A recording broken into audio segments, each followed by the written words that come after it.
Hello, welcome to your teacher classes. और आज हम लोग क्लास 8 का चौथा अध्याय का पिछले बार का मैंने एक्सप्लेनेशन का वीडियो चैप्टर का बना दिया था। यहाँ पे हम लोग आयत चित्र के बारे में आज पढ़ेंगे और प्रश्नावली को 4.1 को हल करेंगे। ठीक है, तो सिर्फ आयत चित्र बच गया था समझना कि आयत चित्र क्या होता है। ठीक है, आयत चित्र को हम हिस्टोग्राम कहते हैं। क्या बोलते हैं बच्चों? हिस्टोग्राम। तो आयत चित्र क्या है और इसे किस प्रकार हम बनाते हैं, या अगर आयत चित्र दिया हुआ है तो उसमें हम किस प्रकार प्रश्न को हल करते हैं डाटा से, आंकड़ा से। ठीक है, तो यहाँ पर देखिए एक सारणी दी गई है। ठीक है, पिछले वीडियो क्लास में हम लोग पढ़ चुके थे बच्चों कि 30 बच्चों के प्राप्तांक, यहाँ पर देखिए हमने पिछली वीडियो क्लास में ये पढ़ा था, ये वाला। ठीक है, कि 30 विद्यार्थियों के प्राप्तांक यहाँ दिए गए हैं। ठीक है, 30 विद्यार्थियों के प्राप्तांक दिए गए हैं और हमने वर्ग अंतराल बनाया था और उसमें बारंबारता यानी 0 से लेकर 4 के बीच में कितने बच्चों को नंबर मिला है, 4 से 8 के नंबर के बीच में कितने बच्चों को नंबर मिला। इस तरह से हमने पिछली वीडियो क्लास में इस सारणी को समझा था। अगर आप वीडियो नहीं देखे होंगे तो पिछली वीडियो क्लास का आप जाकर वीडियो जरूर देख लीजिए। तो यह जो प्राप्तांक दिया गया है 30 विद्यार्थियों का जो प्राप्तांक है, और यह जो हमने सारणी बनाई है, इसी सारणी के आधार पर हम क्या करते हैं बच्चों, आयत चित्र बनाते हैं। तो देखिए आयत चित्र ऐसा होता है। ठीक है, यानी कि आयत चित्र में भी दंड बने होते हैं। 1 2 3 4 5 6 दंड बने हैं। लेकिन इन दंड में जो दंड की चौड़ाई है वह तो समान है, लेकिन दंड के बीच में कोई भी रिक्त स्थान नहीं है, यानी 2 दंड के बीच में कोई भी जगह खाली नहीं है। लेकिन जब हमने दंड आलेख पढ़ा था तो उसमें 2 दंड के बीच में समान दूरी बनी हुई थी, लेकिन यहाँ पर दंड के बीच में कोई भी दूरी नहीं है। अब दंड के बीच में दूरी क्यों नहीं है? क्योंकि हमने जो अक्ष लिया है y और यह x अक्ष जो लिया है, विद्यार्थियों के प्राप्तांक और विद्यार्थियों की संख्या, जो हमने विद्यार्थियों के प्राप्तांक लिया है वो हमने वर्ग अंतराल को लिया है। क्या लिया है बच्चों? वर्ग अंतराल को। देखिए 0 से 4 वर्ग अंतराल है 4 का, फिर 4 से 8, फिर 8 से 12। तो अगर आप ध्यान से देखिए कि इसमें भी 0 से 4 है और फिर दूसरे वाले में 4 से 8 है, यानी इस 4 और इस 4 के बीच में कहीं भी कोई जगह खाली नहीं है। तो हमने वर्ग अंतराल को ही अक्ष पर लिया है। देखिए 0 से 4 तक, ठीक है, ये वर्ग अंतराल है। 4 से 8 तक यह वर्ग अंतराल है। 8 से 12 तक यह वर्ग अंतराल है। तो जब वर्ग अंतराल की इस तरह से सारणी होगी तो हम आयत चित्र बनाकर इस तरह से बनाएंगे आयत चित्र, जब हम वर्ग अंतराल में किसी आंकड़े को अगर निरूपण करते हैं तो।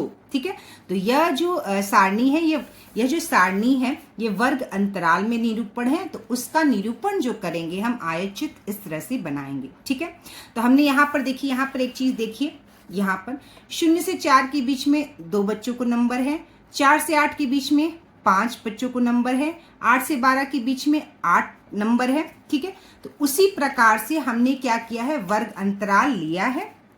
यहाँ पर वर्ग अंतराल लिया है 0 से 4 2, तो यहाँ पर 2 विद्यार्थियों की संख्या, 2 बच्चों को 0 से 4 के बीच में नंबर मिला है। ठीक है, 4 से 8 के बीच में कितना लिखा है बच्चों? यह 5 लिखा है। तो देखिए यह 5 विद्यार्थियों की संख्या, 5 विद्यार्थियों को मिला है। 8 से 12 के बीच में यहाँ पर देखिए यह जो संख्या दी गई है, ठीक है 8, तो 8 विद्यार्थियों को मिला है। ठीक है, 12 से 16 के बीच में 9 विद्यार्थियों को मिला है, तो यहाँ पर 9। ठीक है, इस तरह से विद्यार्थियों के प्राप्तांक और विद्यार्थियों की संख्या इस तरह से हम आयत चित्र में दर्शाते हैं। ठीक है, चलिए हम लोग प्रश्नावली 4.1 हल करते हैं।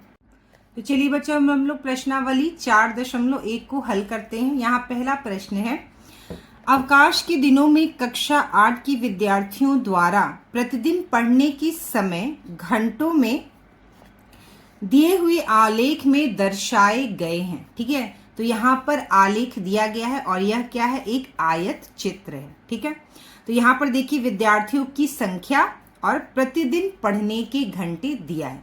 अब हमें प्रश्न दिए हैं, उसके उत्तर हमें ढूंढने हैं। तो देखिए यहाँ पर बच्चों पहला प्रश्न है, निम्नलिखित प्रश्नों के उत्तर दीजिए। पहला है, अधिकतम विद्यार्थियों ने कितने घंटों तक पढ़ा। ठीक है, अधिकतम विद्यार्थियों ने कितने घंटों तक पढ़ा। ठीक है, तो अधिकतम विद्यार्थियों की संख्या कौन सा दंड है बच्चों, यह देखिए, विद्यार्थियों की संख्या 28। तो यह जो दंड है 28 सबसे ज्यादा विद्यार्थियों की संख्या वाला यह दंड है।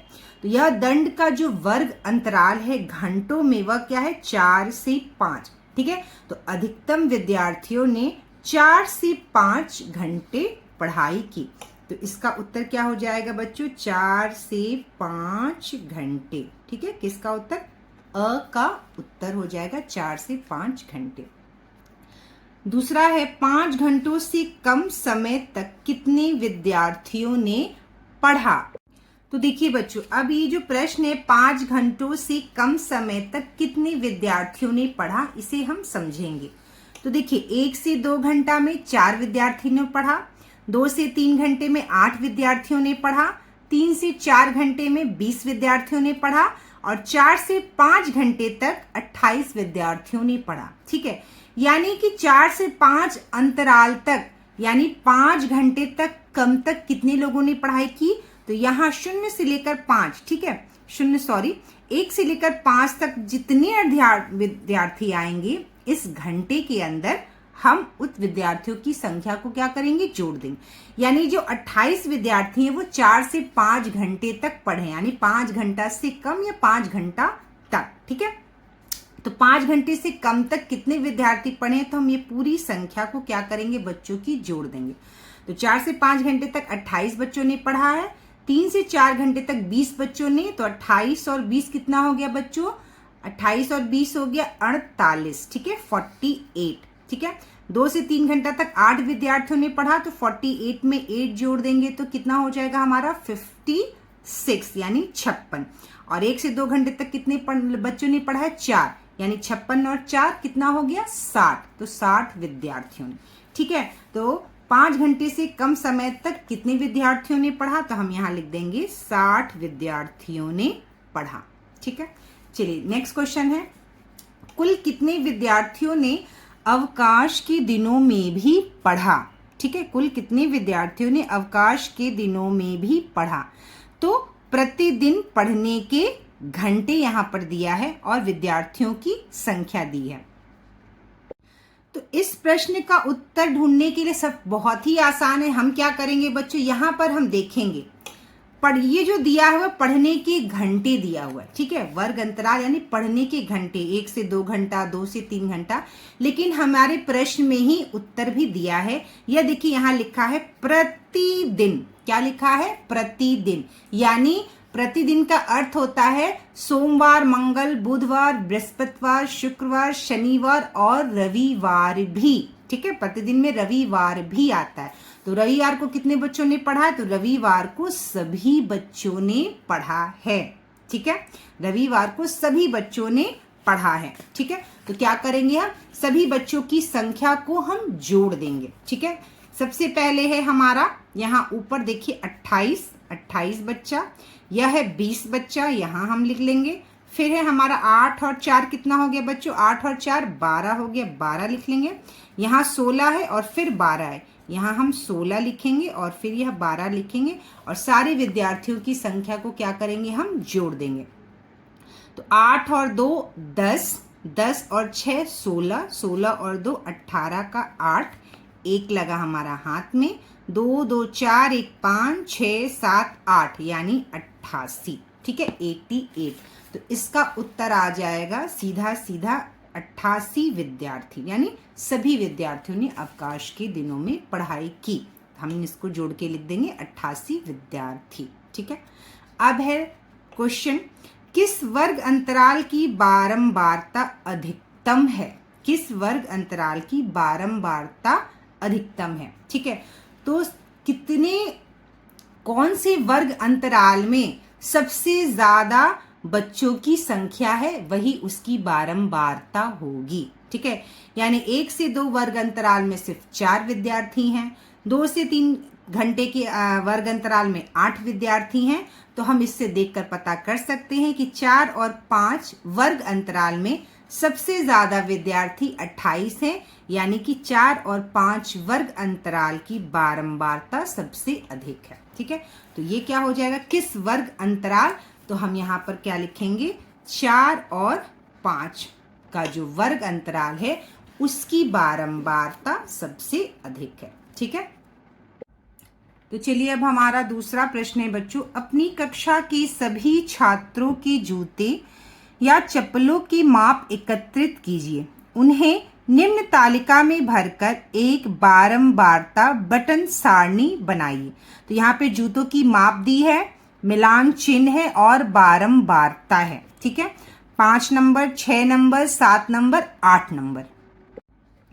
तो चलिए बच्चों हम लोग इस प्रश्न को हल करते हैं। हालांकि ये प्रश्न नहीं है, एक तरह का क्या कार्यकलाप है जो आपको सिर्फ करना है। ठीक है, इससे क्या समझ में आएगा, हम बारंबारता किस तरह से लिखते हैं, उसका मिलान चिन्ह किस तरह से बनाते हैं, यही हमें इसमें करना है। ठीक है, तो मान लीजिए क्या करना है, अपनी कक्षा के सभी छात्रों का, ठीक है, कक्षा के क्या करना है, सभी छात्रों का।